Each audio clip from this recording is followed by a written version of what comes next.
पश्चिम महाराष्ट्रातल्या सांगली जिल्ह्याबाबत राजधानी दिल्लीमध्ये आज राजकीय खलबतं पाहायला मिळाली। कारण उद्धव ठाकरे यांच्या भेटीसाठी आलेले होते स्वतः चंद्रहार पाटील।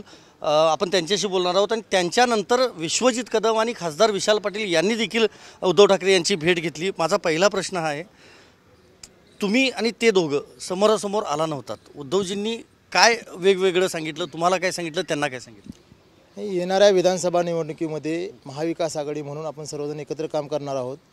सांगली जिल्ह्यामध्ये सुद्धा जे काँग्रेसचे उमेदवार असतील, जे राष्ट्रवादी काँग्रेसचे उमेदवार असतील, त्यांनी आपल्याबरोबर काय वागलं आता हे न बघत बसण्यापेक्षा येणाऱ्या विधानसभा आपली महाविकास आघाडी कशा पद्धतीने विजयी होईल इकडे जास्तीत जास्त लक्ष द्या, ह्या पद्धतीचे आपल्याला आम्हाला सूचना दिल्या। मग यापुढे सांगली जिल्ह्यामध्ये तुमचं एकत्रित काम असणार, लोकसभेतलं सगळं विसरून? महाविकास आघाडी म्हणून आम्हाला तसे आदेशच मिळाले आहेत आणि उद्धव साहेबांचा आदेश म्हणजे आमच्यासाठी शेवट आहे।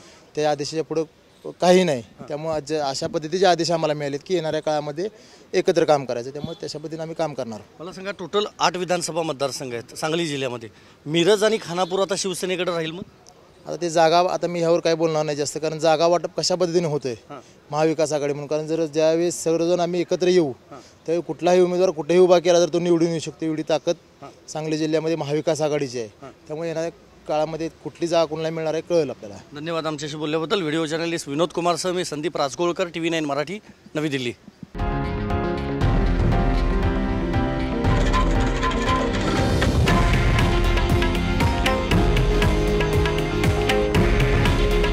हे आहे देशातील नंबर 1 न्यूज नेटवर्क आणि आपण पाहत आहात TV9 मराठी।